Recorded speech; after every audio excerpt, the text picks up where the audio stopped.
Thank you, Mr. Chairman, and thank you for allowing me to participate today. I am pleased to welcome Mr. Gene Tighe, constituent and small business owner from Pittston, Pennsylvania. Mr. Tighe manages sales for his family business, GT Fabrication Incorporated, a precision metal fabricating business serving clients around the United States.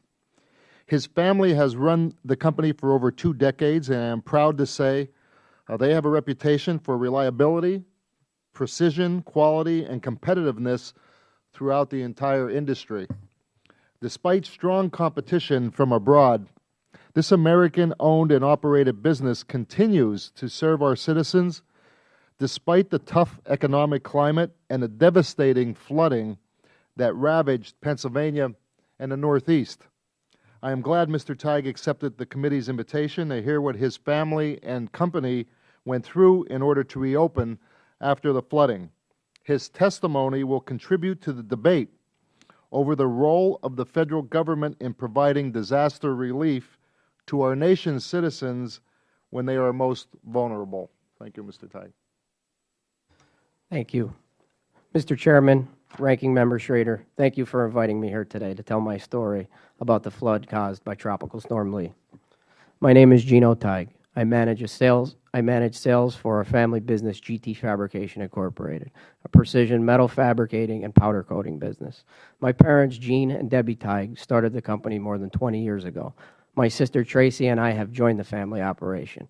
Our company has had its ups and downs. We supplied large clients like Pride Mobility. However, like so many other manufacturers, we lost many of our main customers to overseas competitors. We have not given up. We've adapted. We widened our customer base to produce more products in new industries. Our family business has survived many hurdles, but most recently, natural disaster threatened to close our doors. My story begins on September 7th, 2011 at 2 in the afternoon. Projections showed the Susquehanna River would rise to 35 feet by 3 p.m. the next day. Just 2 hours later, predictions changed, bumping it up to 38 feet by 3 o'clock.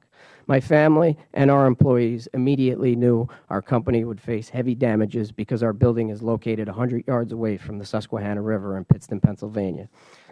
We have been flooded before. We knew that this time we couldn't move some of our equipment. We had 6 machines in the excess of 25,000 pounds. So we started moving smaller equipment, materials, computers, and files. We worked through the night to move materials up to our back building. When our back building was built 4 feet higher because of past floods, we stored materials on pallet racking to try to keep them out of harm's way. After working through the night, by September 8th at 8 a.m., the water crept into our parking lot. By 9 a.m., we had a foot of water in our downstairs building. We did all we possibly could do and exited the facility. Water levels were rising at a breakneck speed. In 4 previous floods, the river has never risen so quickly. Millions of dollars of equipment left in the building, and we knew we were in trouble. Despite paying $15,000 for flood insurance every year, we knew we could only expect to collect the maximum of $500,000 in contents and $500,000 in building damages. By the time the Susquehanna River crested at 1 a.m., September 9th, all I could see of GT Fabrication was the very top of our building. My family and I were devastated. Our 30 employees were devastated. We didn't know if our family business could survive this, and that is a horrible feeling. The watermark on GT Fabrication's lower building was recorded at 15 feet. On our back building, which was raised 4 feet to serve as a precaution against flooding, the watermark was recorded at 9 feet. On September 10th, almost 2 days after flooding began, the water finally receded to 12 inches. I was the first one to enter the building to see the damage. As soon as I got into the building, my heart sank. The destruction that the flood caused was by far the worst it's ever been. I really couldn't believe what I was seeing. Simply put, it looked like a bomb went off. My family, friends, and several of our employees were waiting outside for me to tell them the news. All I could say to them was, "It's bad, but we'll bounce back." But they had no idea. I pulled my father aside to warn him that we had a lot of work ahead of us if we wanted to stay in business. I could see defeat in his eyes. The successful business he had built from the ground up was wiped out, just like that. The next day, we did the only thing we knew to do. We got to work. We ordered 3 40-yard trash hoppers, a 3-phase generator, power washers, brooms, we spent tens of thousands of dollars to start the cleanup process. We had to dry, gut, clean both buildings, but almost everything was destroyed. At the exact same time, we also had to do damage control with our customers. We had to outsource all of our work to finish our pending orders. We set our customers up with our other vendors, our competitors, until GT Fabrication could get back on its feet.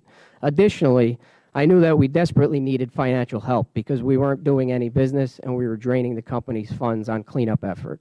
I spoke to a small business administration disaster representative who told me to quickly complete the application for disaster loan. As soon as I could fill out the documents, I brought the paperwork to the SBA disaster response site.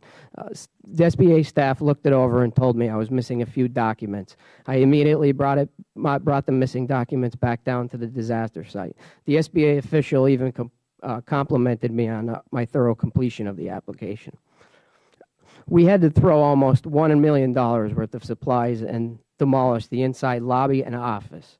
After almost 3 weeks of backbreaking cleaning, an SBA inspector visited GT Fabrication to assess the damages and take pictures.